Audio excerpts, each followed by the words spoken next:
नमस्कार, आप देख रहे हैं न्यूज इंडिया। आपके साथ मैं हूं अभिषेक। पूरे देश में गर्मी हर दिन रिकॉर्ड तोड़ रही है और देश में राजनीति का पारा बढ़ता जा रहा है। लोकसभा चुनाव में 2 चरणों का मतदान हो चुका है और सभी दल तीसरे चरण के लिए एड़ी चोटी का जोर लगा रहे हैं। इसी बीच उत्तर प्रदेश की 2 ऐसी सीटें हैं जिसकी चर्चा पूरे देश में हो रही है।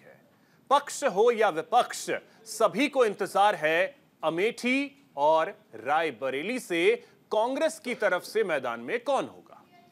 अमेठी और रायबरेली गांधी परिवार की पुश्तैनी सियासी सरजमी है। यहां संजय गांधी, राजीव गांधी, सोनिया गांधी, राहुल गांधी तक सांसद रहे। लंबे समय तक यहां पर कांग्रेस का ही दबदबा रहा है।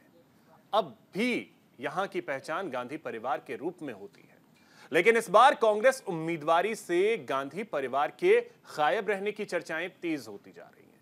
खबरें आ रही हैं कि राहुल गांधी इस बार अमेठी से चुनाव नहीं लड़ना चाहते हैं और प्रियंका गांधी भी रायबरेली से चुनाव लड़ने का मन फिलहाल उन्होंने नहीं बनाया है।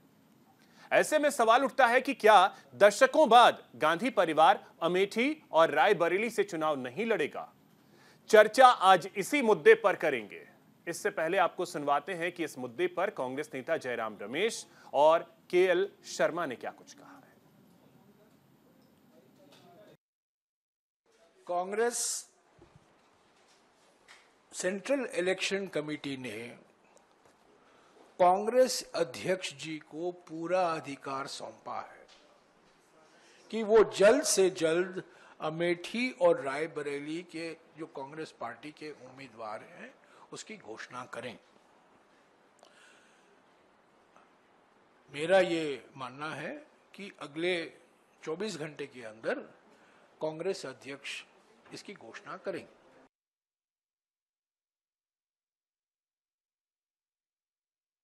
पार्टी को उसी तरीके से लेना है जिस तरह हम कांग्रेस के लिए करते हैं।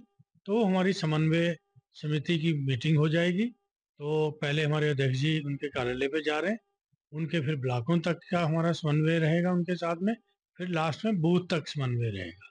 तो ये करता तो समझो कि जैसे है ना कि वो बाड़े का बोल दो घोड़े वाला रेस वाला की दौड़ जाए।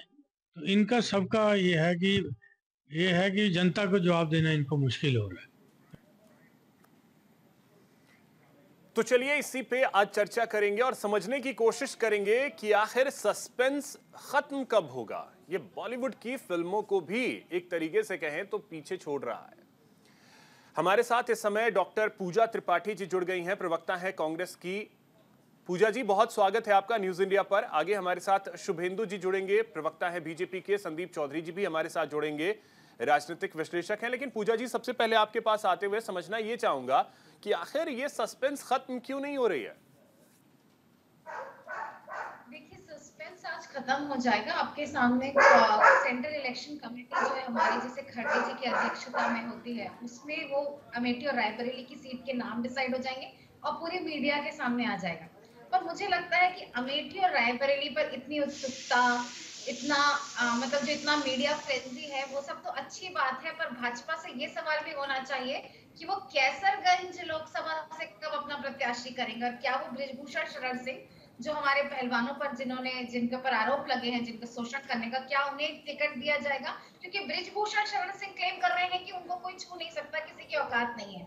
तो भाजपा से 2 सवाल है मेरे। आप एक तो कैसरगंज लोकसभा सीट पर अपना मत वो करिए आप सिर्फ अमेठी राहुल गांधी के पीछे पड़े हुए। दूसरा, आपके हसन लोकसभा क्षेत्र से जो आपके प्रत्याशी थे, जिनके 2976 वीडियोस 6 साल से 60 साल तक की वृद्धा तक के वीडियो फिल्म करने के आरोप लगे हैं, उसके लिए उसकी जब जानकारी आपको दिसंबर 2023 में गई, तब भी आपने उन्हें प्रत्याशी बनाया, तब भी आपने जेडीएस के साथ अलायंस सील किया और तो और प्रधानमंत्री उनके लिए जाकर ये कैंपेन कर रहे हैं कि अगर आप उनको वोट देंगे तो शक्ति नरेंद्र मोदी को मिलेगी। मुझे लगता है कि अमेठी और रायबरेली का कैंडिडेचर आपके सामने अगले कुछ घंटों में आ जाएगा। लेकिन ये सवाल भी होना चाहिए कि आप कैसरगंज पे क्या कर रहे हैं? क्या आप रेप के आरोपी, क्या आप शोषण के आरोपी बृजभूषण शरण सिंह को टिकट दे रहे हैं? और आपका हसन लोकसभा में आपका जो प्रत्याशी है प्रज्वल रेवन्ना, उसके ऊपर जो भयंकर गंभीर घटिया आरोप लगे हैं, उसके बारे में भाजपा का स्टैंड क्या है? मजे की बड़े की बात यह है कि हमारी जो अमेठी की भाजपा की प्रत्याशी हैं स्मृति जी, वो हमारे देश की महिला एवं बाल विकास मंत्री हैं, पर उन्होंने प्रज्वल रेवन्ना केस पे वो हर राजनीतिक रैली में जाके बोलती हैं कि राहुल गांधी जी डर गए, कांग्रेस ये कर गई, लेकिन वो प्रज्वल रेवन्ना केस प्रत्याशी होने के अलग से वो इस देश की महिला एवं बाल विकास मंत्री हैं, और प्रज्वल रेवन्ना केस पे उन्होंने एक शब्द नहीं कहा। इस देश की सारी महिलाएं उन्हें देख रही हैं। पूजा जी, अभी देखिए इतने हमारे साथ बीजेपी के प्रवक्ता जुड़ेंगे, उनसे मैं, आपने 2 सीट का जिक्र किया, ठीक है, वो 2 सीटों के अलावा हमें यह भी जानना है कि बीजेपी ने अभी तक रायबरेली से अपना कैंडिडेट नहीं दिया है। वो सवाल तो हम पूछेंगे, आप निश्चिंत रहिए उस चीज के लिए, ठीक है। भले ही हमें अलग अलग तरीके से सर्टिफिकेट मिलते हैं, लेकिन दैट्स ओके, बट लेकिन देखिए, निगाहें टिकी होती हैं गांधी परिवार पे, चुनाव कोई भी हो, और अमेठी और रायबरेली ऐसी जगह रही है जहां से गांधी परिवार के लोग जीतते आए हैं। अमेठी से भले 2019 में राहुल गांधी हार गए हों, लेकिन जिस संसदीय क्षेत्र ने आपको लंबे वक्त तक संसद भेजा हो, वहां से एक दूरी बना ली। तो क्या यही कारण है कि उहापोह की स्थिति कांग्रेस के अंदर है अभी वाकई में? जब आप लोग ये सवाल करते हैं तो आप भूल जाते हैं कि 3 टर्म राहुल जी ने अमेठी से सांसद रहे हैं, और राहुल ने वहां बहुत काम किया है। अगर आज अमेठी में 13,795 स्व सहायता ग्रुप है जो अमेठी की 1,40,395 गांवों को कनेक्ट करते हैं, और स्व सहायता ग्रुप के मामले में अमेठी का नाम होता है देश विदेशों में, तो यह राहुल जी की देन है। अगर वहां पे 5 इंस्टीट्यूट्स हैं हायर एक्सीलेंस के, तो वो राहुल जी की देन है। अगर वहां कनेक्टिविटी है तो वो राहुल जी की देन है। अगर वहां ऑर्गेनिक फार्मिंग का जाल बिछा हुआ है तो वो राहुल जी की देन है। वहां भेल सेल रेल नीर का प्लांट है तो वो राहुल जी की देन है। पर 2014 में नरेंद्र मोदी जी की सरकार के आने के बाद जो पॉलिटिकल सैबोटेजिंग हुई, उसमें ऊंचाहार रेलवे लाइन, 2 केंद्रीय विद्यालय, आईआईटी, मेगा फूड पार्क जो जगदीशपुर में बनना था, उसके अलावा जो हिंदुस्तान पेपर मिल्स थी वो अमेठी से जाके महाराष्ट्र चली गई। इस पर भी सवाल होने चाहिए। तो राहुल जी का बहुत रिश्ता है, गांधी परिवार का बहुत रिश्ता है। सोनिया जी अपने गिरते स्वास्थ्य के कारण उन्होंने राज्यसभा का रास्ता चुना, और इस सबके लिए हमें सोनिया जी के लिए तो कोई बोल ही नहीं रहा। समझना ये चाहेंगे इतना विलंब क्यों हो रहा है, क्योंकि आप देखिए कल नॉमिनेशन का अंतिम दिन है और प्रत्याशी का अनाउंसमेंट अभी तक नहीं हुआ है, और वो भी ऐसी सीट जो कि अमूमन सेफ सीट मानी जाती है। क्या इसके पीछे कारण ये भी है कि अगर दोनों जगह से, खैर वो तो परिणाम बाद की बात है, लेकिन हाइपोथेटिकल चीज मैं ये समझना चाहूंगा, अगर राहुल गांधी दोनों जगह से जीत जाते हैं तो चुने क्या, ये वाला कंफ्यूजन है। इससे भी बचने की कोशिश है कि ठीक है वायनाड ही सही है, अभी रहने देते हैं। देखिए, एक बात है कि जिस दिन वायनाड का नॉमिनेशन हो रहा था मैं बहुत सारे पैनल्स पे थी, और वायनाड की जनता जिस तरीके से, मैं अमेठी की जनता को नहीं कह रही हूँ कि राहुल जी, पर वायनाड की जनता जिस तरह से, आप सारे पत्रकार उनसे पूछ रहे थे, लैंग्वेज बैरियर था, लेकिन वो बोलते थे राहुल गांधी राहुल गांधी। तो मुझे लगता है राहुल जी वायनाड में इस साल अपने 4-4.5 लाख की जीत से बड़ी जीत वो करेंगे। तो ये पसोपेश भी होगा किसे चुने, अगर वो फाइट करते हैं और जीतते हैं। तो मुझे लगता है कि अब ये पॉलिटिकल कंपल्शन है, आगे पीछे सोचना, कई चीजें सोचना, और आप कुछ घंटों की और वेट करिए, आपको हम मिल जाएगा। इलेक्शंस है वहां पे मई के आखिरी हफ्ते में, और तब तक हमारे पास प्रत्याशी, आपके पास अगले कुछ घंटों में प्रत्याशी मिल जाएगा। ठीक है, हमारे साथ बीजेपी से शुभेंदु जी भी जुड़ गए हैं। शुभेंदु जी, बहुत स्वागत है आपका न्यूज इंडिया पर। शुभेंदु जी, आप थोड़ा सा विलंब से जुड़े। इस बीच पूजा जी ने 1-2 सवाल आपके लिए दागे थे, जिसमें कैसरगंज को लेकर के आपने चुप्पी साध रखी है, वहां से अभी तक आपने कैंडिडेट नहीं दिया, लेकिन आप बार बार पूछते हैं कि अमेठी और रायबरेली से कब कैंडिडेट अनाउंस होगा। रायबरेली से आपने भी अभी तक कैंडिडेट नहीं दिया है, और प्रज्वल रेवन्ना को लेकर के भी पूजा जी ने सवाल पूछा। सभी प्रश्नों का जवाब देता हूं। पूजा जी को भी नमस्कार, और जो सुनने वाले हैं हमारे दर्शक लोग, उनको भी मेरा नमस्कार। पहला तो चीज़ ये है कि वायनाड से राहुल गांधी जी इसलिए चुनाव लड़ते हैं क्योंकि वहाँ पे मुस्लिम संख्या ज़्यादा है और उनको लगता है कि ये सेफ है। और यदि उनको ये कंफर्मेशन है कि वो वायनाड से जीत रहे हैं तो फिर दोबारा क्यों खड़े होने की बात है। आज के सभी न्यूज़पेपर में लगा है कि राहुल गांधी जी आज का नाम डिक्लेयर हो सकता है, कल वो लगा सकते हैं, कल नामांकन पत्र दे सकते हैं। यदि यही है और उनको कंफर्मेशन है कि वायनाड से जीत जाएंगे तो एक सीट को दोबारा चुनाव में क्यों खर्चा करना चाहते हैं। और उनका अभी पूजा जी ने कहा कि वो सोच नहीं पा रहे हैं कि क्या करें, कैसे करें। जो व्यक्ति अपनी एक टिकट को नहीं सोच पा रहा, वो देश को कैसे चलाएगा, ये प्रश्न भी खड़ा होता है, चाहे वाइज मेरा प्रश्न है। दूसरी चीज, केसरगंज और वहां पे जैसा कैंडिडेट आएगा, भाई ये तो सीटें आपकी वो सीटें थी जिसमें कहा जाता था कि गांधी परिवार ने ये सीटों पर 70 सालों तक वहां से चुनाव लड़ा है। और उसकी गिरी हुई हालत आप पूजा जी कैसी बता रही हैं कि अमेठी इतना अच्छा हो गया, रायबरेली इतना अच्छा हो गया। अरे आप जाके देखिए किस तरीके से मंडियों के अंदर कीचड़ भरा हुआ है। कौन सी ऑर्गेनिक फार्मिंग आप कर रहे हो जो हमको दिखाई नहीं देती है। आप कागजों पे यदि ऑर्गेनिक फार्मिंग कर रहे हैं, इतने प्लांट आपने जो अमेठी में लगा दिए हैं, आपने कागजों पे लगाए हैं, तो आपको दिखते होंगे, हमको नहीं दिखता। मैं भी उत्तर प्रदेश से आता हूं और हमने देखा है कि वहां पर जो एक रायबरेली के अंदर एक आईटीआई है जनाब, शायद पूजा जी को मालूम है कि नहीं मालूम है। आईटीआई की हालत यह है कि वो बद से बदतर हो गया। आज वहां पर उनको पेंशन देने के लिए पैसे नहीं है, उनके लिए रिहेबिलिटेशन प्रोजेक्ट नहीं है। उनकी यहाँ की जो गवर्नमेंट की जो बिल्डिंग थी, उस बिल्डिंग को कब वो गिर जाए ये नहीं मालूम है। तो ये है रायबरेली। तो और उस क्या काम है शुभेंदु जी, वही एक रायबरेली की सीट है, एक किला ऐसा कांग्रेस का जो 2019 में या 2014 में आप फतह नहीं कर पाए थे। तो इस बार कैंडिडेट आपने भी अभी तक नहीं दिया है। भाई, हम तो देख तो ले, हम तो सोच रहे हैं कोई ऐसा मजबूत कैंडिडेट लिया है कि जो एक आध जगह बची थी पूरे भारत में जिसको हम फतेह नहीं कर पाए थे, और वो ले आएंगे। आप देखिएगा शाम तक, कल तक, मॉर्निंग तक। और ठीक है, क्या हमारा मतलब तो वेट एंड वॉच ये, वाला है कि जब तक कांग्रेस नहीं देगा तब तक थोड़ा सा इंतजार करें? भाई हाँ, ये एक स्ट्रेटजी का पार्ट है। उनकी सीट है, वो जीतते हैं। मैं देखना चाहता हूं कि राहुल गांधी जी कितने कॉन्फिडेंट है अपनी जीत को लेके वायनाड से। और ऐसी स्थिति में जो व्यक्ति अपनी एक सीट से कंफर्मेशन नहीं कर पा रहा है, कि अब देखिए वायनाड में, पर्टिकुलरली वायनाड का केस यदि आप देखें तो मेरे को लगता है कि वहां पे भी डाउट है। ये इंडिया गठबंधन वहां जाके फेल हो गया। जो लेफ्ट कम्युनिस्ट उम्मीदवार पार्टी के के जो कारण। इनके गठबंधन हैं बहुत सारे। हाँ। मैं तो खाली कहता हूं, जब राहुल गांधी जी के कारण इंडिया, खुद उनकी सीट पर इंडिया गठबंधन फेल है। कई बार हमको लगता है कि गठबंधन नहीं भी होता है, पर ऐसे बड़े लोगों की जो पार्टी के अध्यक्ष और प्रमुख लोग होते हैं, तो उनकी जगह पर उनके विपक्ष में लोग नहीं खड़ा करते, चाहे गठबंधन हो या ना हो। गठबंधन होने के बावजूद भी उनके विपक्ष में लोगों ने खड़ा किया है। तो मेरे को लगता है, दुख है कि ऐसा गठबंधन जो राहुल गांधी जी की सीट में खुद उनको डर लगवा रहा है, तो भारत में क्या होगा, ये सोचने का विषय है। ठीक है पूजा जी। जी अभिषेक जी। तो अब तो मुझे शुभेंदु जी की आवाज नहीं आई, तो आपको दोहराना पड़ेगा अगर नहीं, बिल्कुल। अब देखिए सवाल यही है कि आएगी भी नहीं, अभी थोड़ा सा अपना माइक सीख करिए। हम तो रायबरेली आपकी जीती हुई सीट है, रायबरेली आपकी सीट है। बीजेपी उसका वेट एंड वॉच है। बिल्कुल होता ही है कि जिस सीट पे जीता हुआ कैंडिडेट है, पहले वो पार्टी अपना कैंडिडेट अनाउंस कर दे। जैसे बीजेपी ने पहली लिस्ट में अपने बड़े बड़े नेता, चाहे वो प्रधानमंत्री हो, गृह मंत्री हो, रक्षा मंत्री हो, सबका नाम दे दिया। तो कांग्रेस को लेकर के भी वही स्थिति रहती है कि अगर जो ऐसी सीटें हैं जहां पे आप कंफर्म हो, वहां के टिकट अनाउंस हो जाएं, उसमें भी अगर विलंब होता है तो फिर एक मैसेज जनता के बीच तो यही जाएगा ना कि पार्टी कंफ्यूज्ड है। पार्टी बिल्कुल कंफ्यूज नहीं है। और भाजपा को किस बात का डर? ये तो 400 पार, 370 पार की बात करते हैं।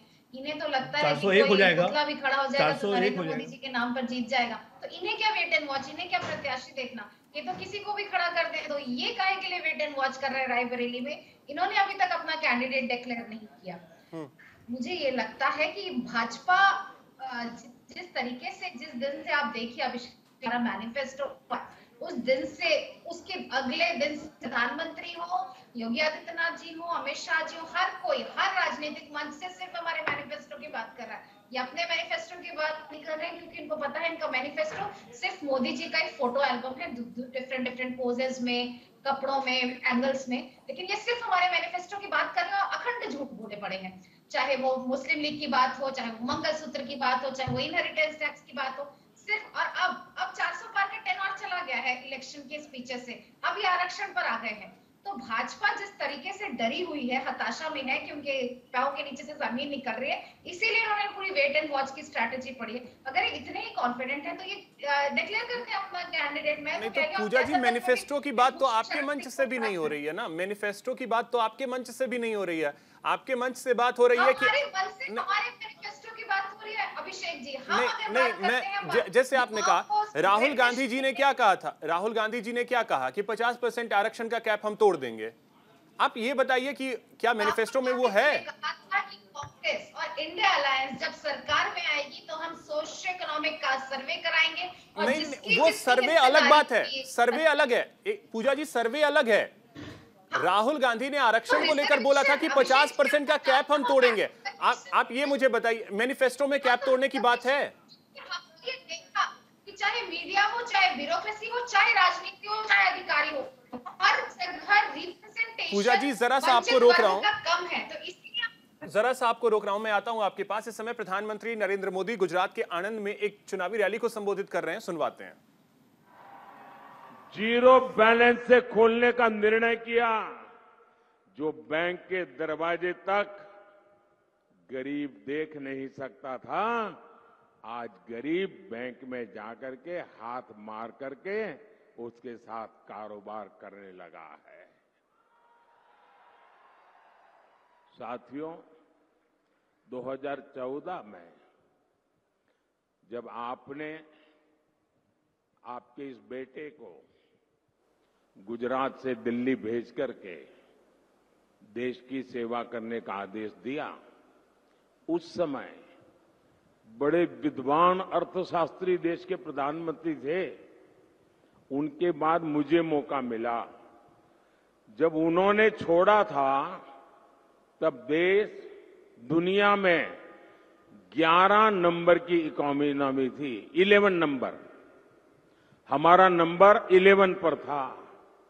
10 साल में गुजराती ने, एक चाय वाले ने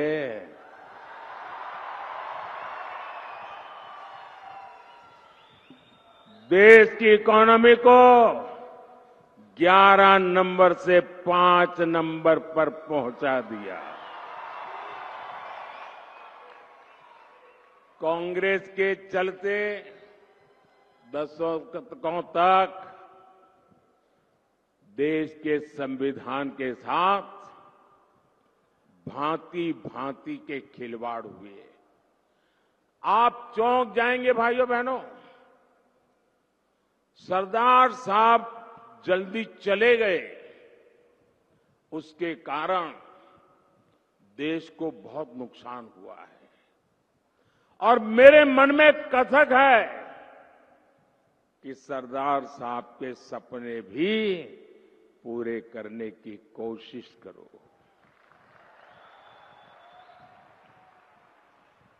आपको पता है भाई, ये कांग्रेस के शाहजादे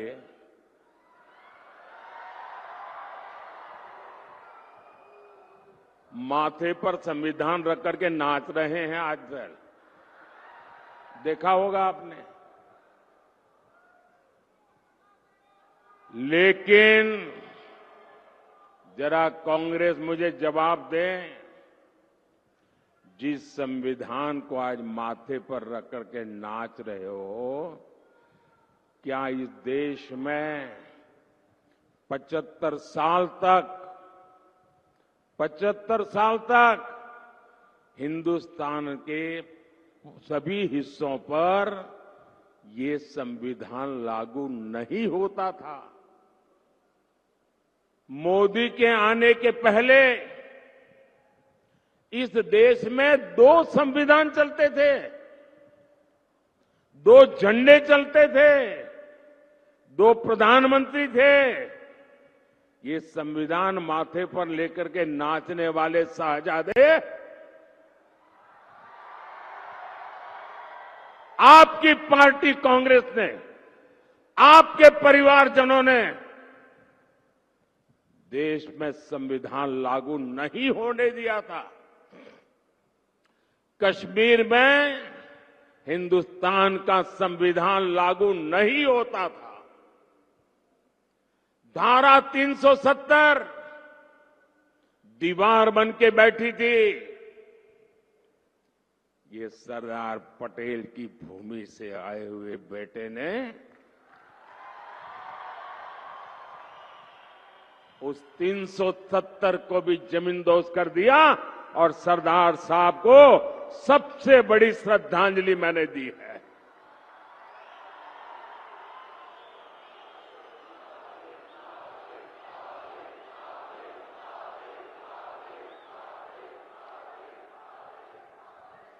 मैंने सिर्फ स्टैच्यू ऑफ यूनिटी, दुनिया का सबसे बड़ा स्टैच्यू बनाकर सरदार साहब को अंजलि दी है, इतना ही नहीं, मैंने कश्मीर में तिरंगा झंडा फहराकर, कश्मीर में संविधान लागू कर, कश्मीर में 370 हटाकर सरदार साहब के सपने को पूरा किया है। साथियों, जितने साल हमारे देश में कांग्रेस सरकार रही, एक बड़ा हौवा था आए दिन, जब भी हो पाकिस्तान, जब भी हो पाकिस्तान, जब भी हो पाकिस्तान। आज देखिए, ये पाकिस्तान के आतंक का टायर पंक्चर हो गया है।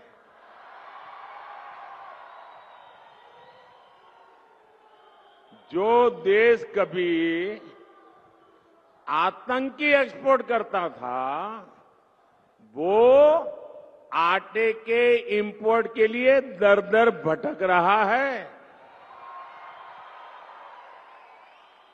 जिसके हाथ में कभी बम गोला था, उसके हाथ में आज भीख का कटोरा है।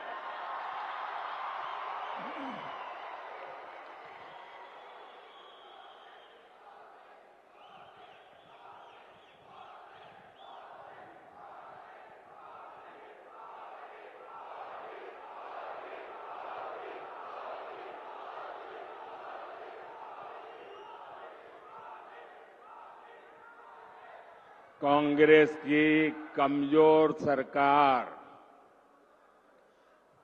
आतंक के आकाओं को डोजियर देती थी। डोजियर का मतलब है फाइल पे सारी जानकारियां इकट्ठी कर करके वो देते थे कि तुम्हारे लोग आए थे, ये उनकी फोटो है, यहां बम फोड़ के चले गए, तुम्हारे लोग आए थे, इतने लोगों को मार करके चले गए, तुम्हारे वो लोग आए थे। डोजियर देते थे, डोजियर। और फिर देश को बताते थे, हमने पाकिस्तान को डोजियर दे दिया है। डोजियर। फिलहाल यहां वक्त है एक छोटे से ब्रेक का।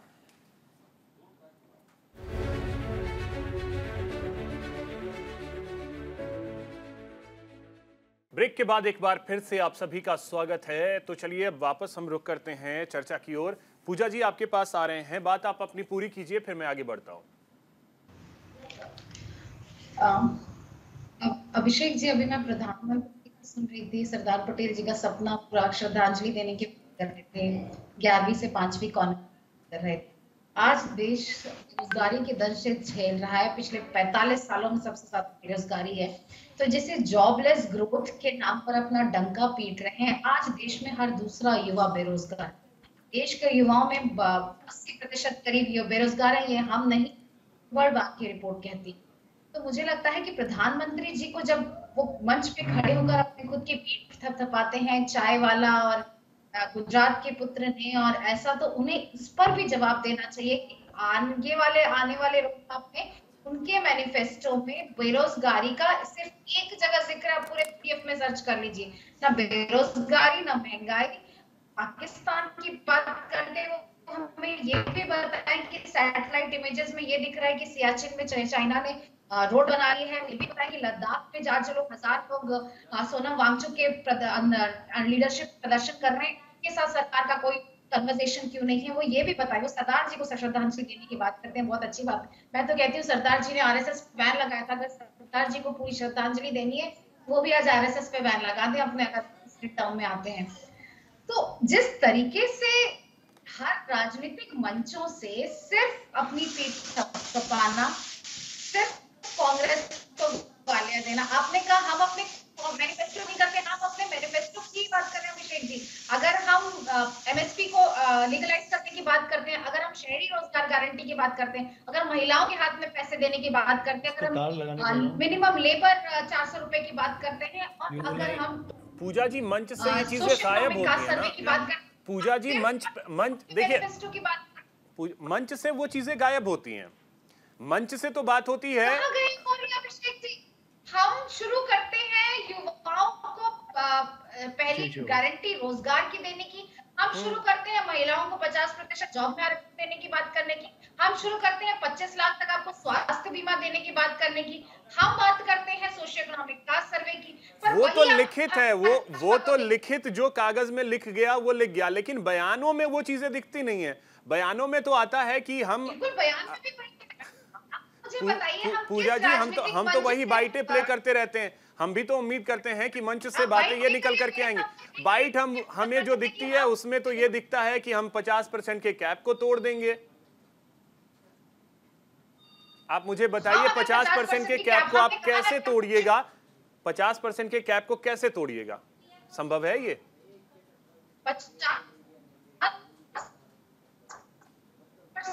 जब हम सोशियो इकोनॉमिक कास्ट सर्वे करवाएंगे, ये दोनों बातें लिंक्ड हैं। अब हमें सही से पता चले आज के 70 साल में भाभी, अगर आज उन लोगों आज बच्चे को एससी एसटी ओबीसी अगर उनकी हिस्सेदारी नौकरियों में, अगर उनकी हिस्सेदारी ब्यूरोक्रेसी में, अगर उनकी हिस्सेदारी राजनीति में, अगर उनकी हिस्सेदारी हर जगह पर कम है, तो उन्हें आरक्षण देना होगा। और यही बात हम कह रहे हैं, और इसी बात पे हम कह भी रहे, क्योंकि जब आरक्षण की हम बात करेंगे तो दोनों सदनों में कंबाइंड रूप से तो वो अमेठी और रायबरेली की जनता भी इंतजार कर रही है ना कि हमें भी तो गांधी परिवार से जो उम्मीदें हैं वो पूरी हो। तो वो अब मैदान में ही अभी तक नहीं उतर पाए हैं। वो अमेठी और रायबरेली की जनता को क्या नहीं, तो एक चीज पूजा, इतना सस्पेंस क्यों? मतलब क्या कारण क्या है? मतलब इतना सस्पेंस के पास पहले से वायनाड का कैंडिडेचर है, बहुत सारी चीजें बैक एंड फोर्थ डिसाइड करनी पड़ती हैं, और ये पार्टी पर छोड़ दीजिए। मैं आप लोगों से आग्रह करूंगी कि पार्टी पर छोड़ दीजिए। पार्टी बहुत सारे नहीं, क्योंकि देखिए पब्लिक ओपिनियंस के लिए जब हम जाते हैं, पूजा जी पब्लिक ओपिनियंस के लिए हम जाते हैं, तो उन लोगों का यही होता है कि अभी तो हम कौन चुनाव लड़ेगा हमें यही नहीं पता है। ऊपर से जब अमेठी में आपके जिलाध्यक्ष पार्टी को छोड़ देते हैं तो पार्टी के कार्यकर्ताओं पे भी उसका असर पड़ता है। अमेठी जब भी आप पब्लिक ओपिनियन के लिए जाते हैं, अमेठी में चुनाव कब है? मई के आखिरी हफ्ते में। मैं कह रही हूँ अगले घंटों में, कुछ घंटों में आपके पास कैंडिडेट आ जाएगा। ठीक है। आप लोग इतना हड़बड़ा रहे हैं मीडिया वाले, मुझे समझ नहीं आ रहा। हम नहीं हड़बड़ा रहे हैं। देखिए लोगों के रिएक्शंस पे हम सवाल पूछते हैं, अदरवाइज हम क्यों पूछेंगे? लोग के उस तरीके के रिएक्शन है, लोग पूछ रहे हैं। शुभेंदु जी, ये हड़बड़ाहट आप लोगों में भी क्यों दिख रही है? आराम से कांग्रेस करेगी, लास्ट में चुनाव है, क्या दिक्कत है? शुभेंदु जी, आप लोग भी बार बार यही सवाल पूछ रहे हैं। स्मृति जी बार बार कह रही है कि राहुल जी आ जाइए मैदान में। इसका जवाब कैंडिडेट उन्होंने भी नहीं दिया, तो क्या रायबरेली की जनता वेट नहीं कर रही कि सोनिया जी चली गई है तो भाजपा तो अपना कैंडिडेट दे? रायबरेली में तो इन्होंने नहीं, तो शुभेंदु जी ने तो कहा कि हमारी ये स्ट्रेटेजी, हम थोड़ा सा वेट कर रहे हैं क्योंकि जीता हुआ सीट आपका है। क्यों वेट कर रहे हैं? 400 पार है। शुभेंदु जी, आप लोग भी मतलब इतना दबाव क्यों बना रहे हैं? कांग्रेस अपने हिसाब से चलेगी ना, आप लोग क्यों इतना दबाव बना रहे हैं फिर? देखिए, सभी प्रश्नों का जवाब देता हूँ। शायद मैडम को नहीं मालूम है, कांग्रेस की प्रवक्ता पूजा त्रिपाठी जी को, कि आरएसएस को 26 जनवरी में बुलाने के बाद उन्होंने, आरएसएस की टीम ने 26 जनवरी पे एक जैसे सब लोग चलते हैं लोगों के सामने, तो 26 जनवरी में बुला के आरएसएस की एक टीम को सम्मानित किया गया था। यही कांग्रेस की सरकार थी उस समय पे। तो भूल जाते हैं लोग कि आरएसएस ने देश को बचाने का काम किया है, आप लोगों की तरह देश को तोड़ने का नहीं। दूसरा, अब विषय आता है, इन्होंने अभी कहा कि मोदी जी ऐसी बातें कर रहे हैं, युवाओं के लिए ऐसी बातें कर रहे हैं। भाई, सरकारी नौकरी 2 करोड़ में, उस 2 करोड़ नौकरी को पूरे देश में तो नहीं बांटा जा सकता। वहीं 2 करोड़ सरकारी नौकरी पर राहुल गांधी जी कर रहे हैं कि हम 75%, आपने दिखाया एक बार टीवी चैनल पे कि किस तरीके से राहुल गांधी जी कह रहे थे कि हम 50% के कैप को हटा के 75 और 75 से ऊपर 100 हो सकता है कि राहुल गांधी जी का बस चले तो आरक्षण 100 से ऊपर भी कर दे। ठीक है, वो उनकी सोच है। तीसरी चीज, पूजा जी ने कहा सोशियो इकोनॉमिक सर्वे कराना चाहते हैं। अरे आपने तो कराया था 2010 में, सोशियो इकोनॉमिक सर्वे हुआ था जातिगत गणना के आधार पर आपने उसकी भी रिपोर्ट टेबल नहीं करी पार्लियामेंट में। और उस समय के जो गृह मंत्री थे शिंदे साहब और अजय माकन जी पार्लियामेंटेरियन थे, उन्होंने क्या कहा था कि ये रिपोर्ट यदि देश के सामने आ जाएगी तो देश में गृह युद्ध हो जाएगा। आपने कहा था ना इस बात को, आप जाके देखिए। और उसके बाद आपकी खुद रिपोर्ट्स आपने पब्लिश नहीं करी। पर आज कांग्रेस की इतनी मानसिक विकलांगता की स्थिति आ गई है कि वो जीतने के लिए बार बार ये कह रही है कि हम सोशल इकोनॉमिकल सर्वे कराएंगे और उसके बाद इस देश को बांटेंगे। कैसे बांटेंगे? यही आरक्षण के मुद्दे पर। मेरा मानना है कि ये सोच समझ के करिए, देश को जोड़ने का काम करिए, देश को तोड़ने का काम नहीं करिए। तीसरी चीज, आपने कहा कि हमको अभी तय करना है कि कौन यहाँ लड़ेगा, बहुत सारे काम होते हैं। यदि कांग्रेस इतनी छोटी चीज के लिए भी इतना समय ले सकती है तो देश को कैसे चलाएगी? इस प्रश्न का जवाब आपने नहीं दिया। चौथी चीज, हम तो चाहते हैं कि आप कैंडिडेट कोई भी खड़ा करो, उसके सामने हम इतना बड़ा कैंडिडेट खड़ा करेंगे कि हम अब की बार रायबरेली सीट को भी जीत के दिखाएंगे। अमेठी में तो हरा ही चुके हैं आप। अमेठी तो राहुल गांधी जी हार की, तभी तो यदि वायनाड से नहीं लड़े होते तो अमेठी की सीट को उनको पार्लियामेंट में आने में भी बड़ी दिक्कत हो जाती। तो अब आप लड़ना है नहीं लड़ना है, प्रियंका जी को लाना है नहीं लाना है, आप किसी को भी ले आइए, पर हम वहां पे किसी तोप को चुनाव में खड़ा करेंगे। उस तोप अब की बार आपकी रायबरेली सीट को भी हरा के दिखाएगी कि जिस तरीके से भारत विकसित भारत की ओर चल पड़ा है, जिस तरीके से हम विश्व की 5वीं अर्थव्यवस्था पे, जैसा अभी मोदी जी ने कहा, हम पहुंच गए हैं। और आने वाले समय पर देश बहुत तेजी से आगे बढ़ रहा है और हम सब लोग उसको साक्षात्कार करेंगे। ये कॉन्फिडेंस कहां से आ रहा है शुभेंदु जी? सर, हमारे भी कुछ तुरुप के पत्ते हैं। हाँ। अभिषेक जी, हमको तो जरा पता तो लगे कि दूसरा पत्ता क्या डालना है। ये चुनाव है। देखिए, दो चीजें हमारे पास जो सूत्रों से आ रही है खबर, उसमें दो चीजें हैं। प्रियंका गांधी हो सकती हैं, अदरवाइज अदला बदली हो सकती है।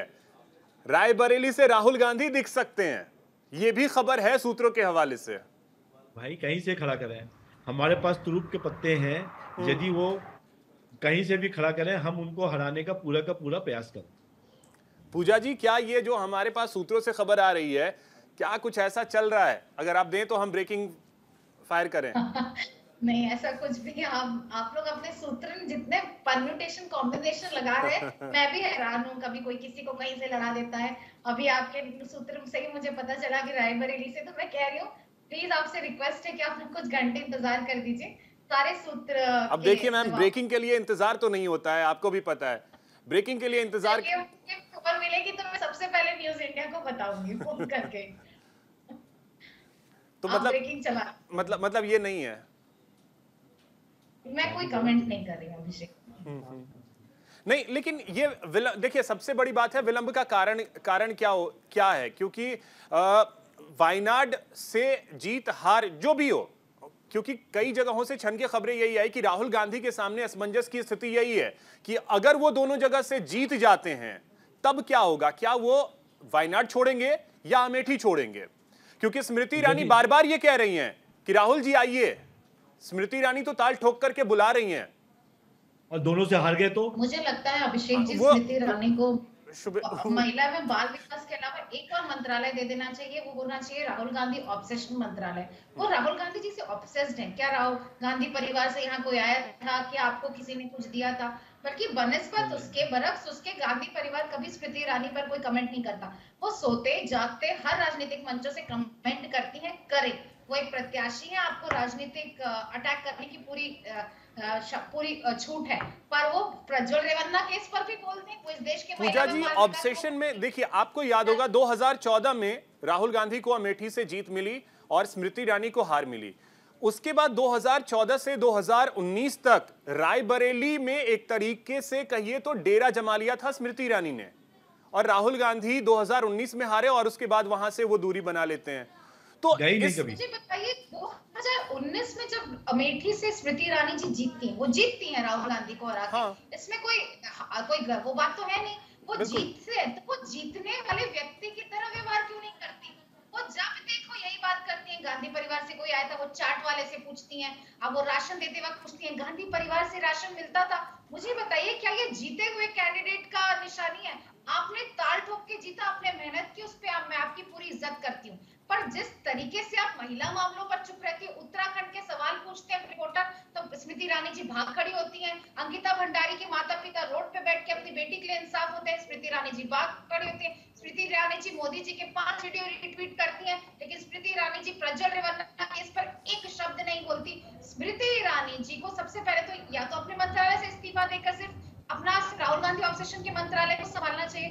दूसरा लल्लन टॉपिक वीडियो आया था जगदीशपुर में प्लास्टिक वेस्ट मैनेजमेंट, पिछले 4 साल से स्मृति ईरानी ने खोल के रखा था, उसमें पिछले 4 साल से बिजली नहीं है और वो वैसा का वैसा ही कबाड़ पड़ा हुआ है प्लास्टिक वेस्ट मैनेजमेंट। वो गांव है जो कम से कम पूजा जी, मेरा जो आशय था, आप देखिए हार के बाद स्मृति ईरानी ने वहां डेरा जमा के 19 में जीत हासिल की, और उसी सीट से जहां से राहुल गांधी 4 में जीत के आते हैं, 9 में जीत के आते हैं, 14 में जीत के आते हैं, 19 में अगर आप हार गए तो वहां से आप दूरी बना लेते हैं। हार के बाद आप भी वहां डटे रहते हैं ना, वो तो आपका एक तरीके से परंपरागत सीट रहा है, आपने वहां से दूरी बना ली और अब 2024 में चुनाव लड़ेंगे या नहीं लड़ेंगे वो असमंजस है।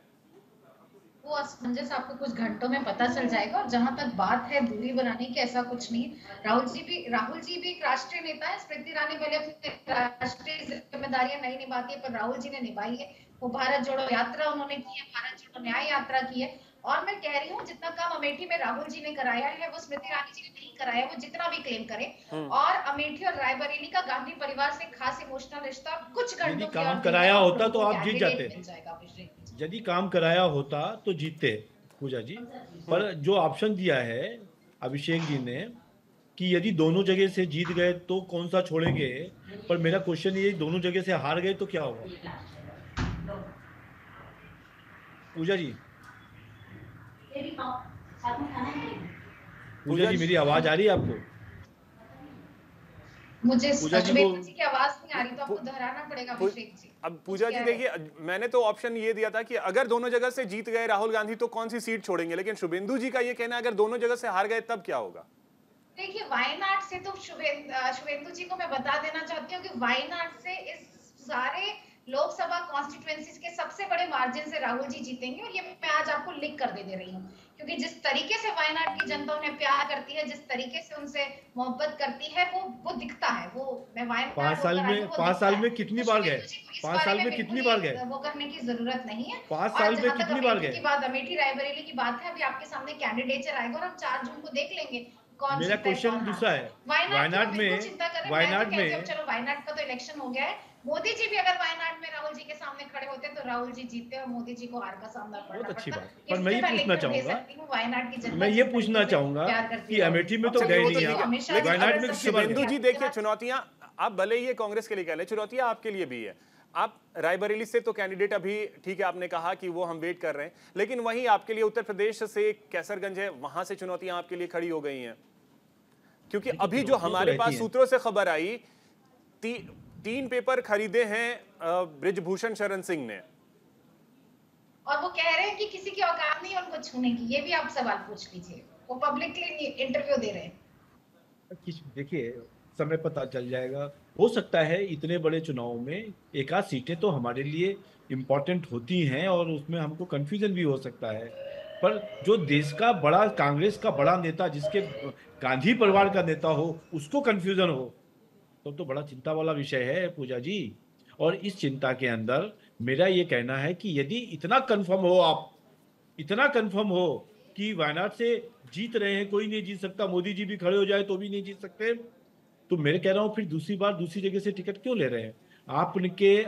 आपके खुद राहुल गांधी जी वायनाड में पिछले 5 सालों में जहां से वो जीते हैं, लोग आप कह रहे हो इतना प्यार करते हैं, तो पिछले 5 सालों में 5 बार भी नहीं गए। भैया ये कौन सा प्यार है उनका और उनकी जनता का? ये जवाब देना चाहिए आपको। अमेठी में तो एक बार भी नहीं गए, वो अलग बात है, हरा दिया, गुस्सा आ गई। पर अब मैं मानता हूं कि अमेठी के साथ साथ रायबरेली की जनता भी आपको सबक सिखाना चाहती है, इसलिए नाम डिक्लेयर करके रखिए। आपको 4 जून को पता चलेगा कि अब रायबरेली और अमेठी आपके हाथ में, आपके मजबूत गढ़ नहीं रहे हैं। नहीं तो ये एक चीज, कैसरगंज के सवाल को आप फिर भी टाल गए शुभेंदु जी। नहीं, कैसरगंज का देखो, कैसरगंज के ऊपर कंफ्यूजन है।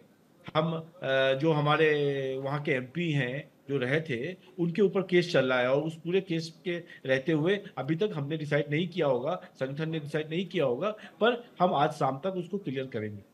चलिए, इस बात की मैं आपको दाद देता हूं कि खुल करके आप नेशनल टीवी पे स्वीकार कर रहे हैं कि हाँ उस सीट के लिए थोड़ी सी कंफ्यूजन है। पूजा जी, अब देखिए ऐसे खुल करके अगर स्वीकार किया जा रहा है तो फिर अब सामने वाले के पास बहुत कम ऑप्शन बचते हैं, तो आप इस चीज को स्वीकार नहीं कर देख, इसके लिए तो आप दाद देंगी, इसके लिए तो आप दाद देंगी क्या कि कैसरगंज में हाँ कुछ कंफ्यूजन हो सकते हैं, ये बीजेपी स्वीकार कर रही है। मैं जानना चाहती हूँ, आप मुझे बता दीजिए कंफ्यूजन क्या है। नाम डिसाइड नहीं कर पाए हैं वो। नाम क्यों नहीं डिसाइड कर पा रहे हैं? क्या ये जिस पर शोषण का आरोप लगा है उसका रसूख है, वो जो कह रहा है कि उसको कोई हिला नहीं सकता? ये जो प्रधानमंत्री जी जो इतने 56 इंच के बनते हैं और भाजपा में तो हमने ऐसा भी सुना है बहुत डिसिप्लिन है, ये अभी तक उसे पार्टी से क्यों नहीं निकाल पाए हैं बृजभूषण शरण सिंह पर, जिस पर इतने संगीन आरोप लगे हैं? अगर आप कैसरगंज को अमेठी और रायबरेली के बरक्स खड़े करते हैं तो मुझे लगता है आप ये गलत कर रहे हैं। अमेठी रायबरेली में हमारे कैंडिडेचर की हमारा बैक एंड फोर्थ हो रहा है, पर कैसरगंज का मामला तो बिल्कुल क्रिस्टल क्लियर है। क्रिस्टल क्लियर में देखिए, शुभेंदु जी ने तो स्वीकार किया उस चीज को। एक सूत्रों के हवाले से हमारे पास ये भी खबर है कि बृजभूषण शरण सिंह का टिकट कट रहा है, उनको टिकट नहीं मिल रहा है बीजेपी की तरफ से, हमारे पास ये भी जानकारी है। अब ये कंफर्म होने में थोड़ा सा समय लगेगा, लेकिन सूत्रों से हमारे पास ये जानकारी है बृजभूषण शरण सिंह को टिकट नहीं दे रही है बीजेपी। मुझे लगता है कि अगर प्रधानमंत्री जी महिला सुरक्षा को लेकर इतने से लेश मात्र भी सीरियस हैं, तो सबसे पहले उन्हें भारतीय जनता पार्टी से निकालकर बाहर करना चाहिए थे, जितने संगीन आरोप लगे हैं। अगर प्रधानमंत्री जी महिला सुरक्षा के लिए लेश मात्र भी संगीन है, जांच की रिपोर्ट आने दीजिए। कहना चाहिए थी कि प्रज्वल रेवन्ना एनडीए का जॉइंट कैंडिडेट नहीं है, उसे निकाल देंगे। पर प्रधानमंत्री जी कुछ नहीं बोलेंगे, स्मृति ईरानी से तो खैर में कोई आशा ही नहीं रखती। अगर आपके सूत्र कह रहे हैं तो ये बात तो भाजपा को 3 महीने पहले उन्हें पार्टी से, अगर आज भी ये पशुपेश है, अगर आज भी ये कंफ्यूजन है कि उन्हें तो दिया अब देखिए, नहीं दिया फिर इसमें अलग नहीं होना चाहिए पूजा जी, इसमें अलग अलग नहीं होना चाहिए। अगर हमारे बीजेपी के सूत्र ये नहीं, बीजेपी के सूत्र देखिए, एक चीज है, बीजेपी के सूत्र अगर ये बता रहे हैं कि कैसरगंज से उनका टिकट कट रहा है, तो कांग्रेस के सूत्र ये बता रहे हैं कि रायबरेली से राहुल गांधी के नाम पर चर्चा है। आप उसको अपनी पार्टी वाले को नकार जा रही हैं, मतलब उसका भी तो। मैं आपके सूत्रों को नहीं नकार रही हूं, हाँ। मैं कह रही हूँ ये बात आपके पसोपेश तक आई कैसे? आप एक एलिजेड रेपिस्ट जिसके ऊपर इतने संगीन आरोप लगे, आपने उसको 4 महीने पहले पार्टी से बाहर नहीं किया और आप एंड मोमेंट तक सोच रहे हैं उन्हें टिकट दी जाए नहीं दी जाए, भैया बहुत रसूख वाला आदमी है, नहीं दी जाए। उसके बरक्स ऐसा कोई मामला नहीं है अमेठी और रायबरेली में, यहाँ से पॉलिटिकल कंपल्शन है, यहाँ महिला सुरक्षा की बात नहीं है। अगर आप बेटी बचाओ बेटी पढ़ाओ का नारा बुलंद करते हैं तो आपको बृजभूषण शरण सिंह को 4 महीने पहले पार्टी से उठा के बाहर फेंक देना चाहिए था। लेकिन आज तक अगर आप ये सोच रहे हैं कि उन्हें टिकट दी जाए नहीं दी जाए, क्या होगा क्या नहीं होगा, तो ये सिर्फ आपके मंसूबों को उजागर करती है और कुछ नहीं। लेकिन अब हमारे पास जो जानकारी है, टिकट नहीं मिल रहा है उन्हें। शुभेंदु जी, खबर यही है कि टिकट उन्हें नहीं दिया जा रहा है। शुभेंदु जी, खबर ये है कि टिकट नहीं दिया जा रहा है। खबर तो देखिए, जब तक दूसरा कैंडिडेट वहाँ पे डिक्लेयर नहीं होता है, तब तक हम लोग इस पे कुछ आधिकारिक रूप से नहीं कह सकते। उनके ऊपर जांच चल रही है, जांच जब तक रिपोर्ट नहीं आती है तब तक उनको पार्टी से नहीं निकाला जा सकता है। उनके पास जो संवैधानिक विषय थे। पूजा जी, ठीक है पूजा जी, अब एक सेकेंड। हाँ शुभेंदु जी, मैं ये कह रहा हूँ कि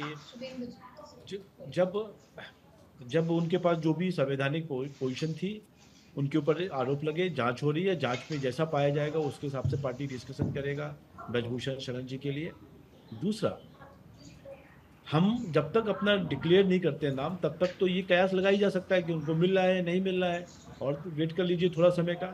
परंतु बृजभूषण के ऊपर तो हम कंफ्यूजन हो सकता है, और मैंने माना भी कि पार्टी ने टाइम लगाया है या आजकल में डिसाइड कर लेगी, पर यहाँ तो कोई दिक्कत नहीं थी, कंफ्यूजन ही नहीं होना चाहिए। ये तो आपके घर की, आपके खानदान की सीटें हैं, और जो खानदान की सीटें हैं तो खानदान में बटेंगी। रॉबर्ट वाड्रा जी भी आ सकते थे, ऐसा पीछे चल रहा था टीवी चैनल पे, प्रियंका जी खड़ी हो सकती थी, ऐसा चल रहा था। अभी भी हैं, वाड्रा के लिए चर्चाएं अभी भी हैं।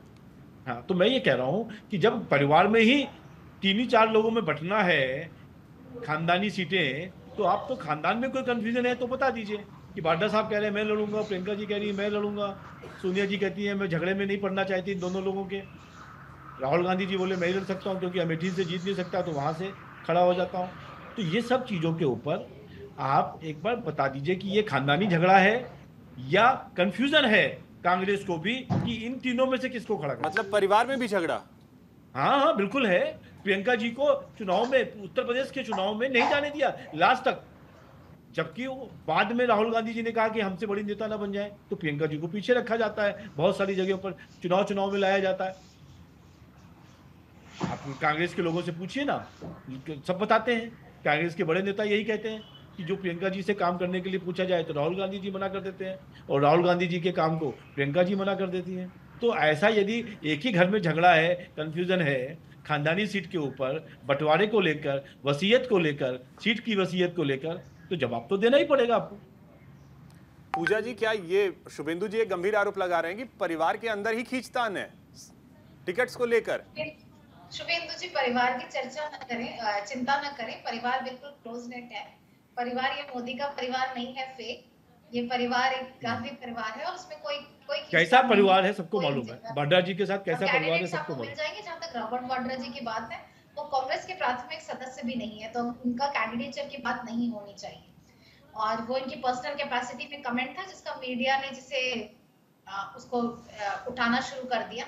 यहाँ पे बात है कि हमारे कैंडिडेट, हमारे जो प्राथमिक सदस्य हैं, हमारे जो कार्यकर्ता हैं, हमारे जो लीडर हैं, उनमें से ही कोई रायबरेली और अमेठी का कैंडिडेट होगा और बिल्कुल अभी कुछ घंटों में आपके सामने तस्वीर सामने होगी। चलिए ठीक है पूजा जी, इंतजार हमें भी है क्योंकि आपने जैसा कहा हम उम्मीद करेंगे कि सबसे पहले न्यूज इंडिया के पास वो खबर आए और वो फ्लैश करें। इंतजार हमें भी है।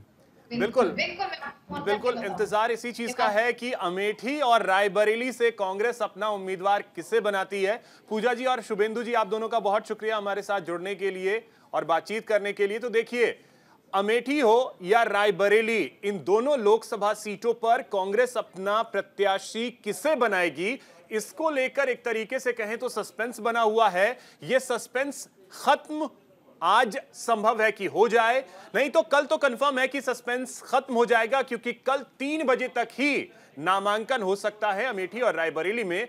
उससे पहले कांग्रेस को अपना कैंडिडेट देना होगा। तो इंतजार है, देखते हैं कब तक ये क्लियर होता है। फिलहाल इतना ही, नमस्कार।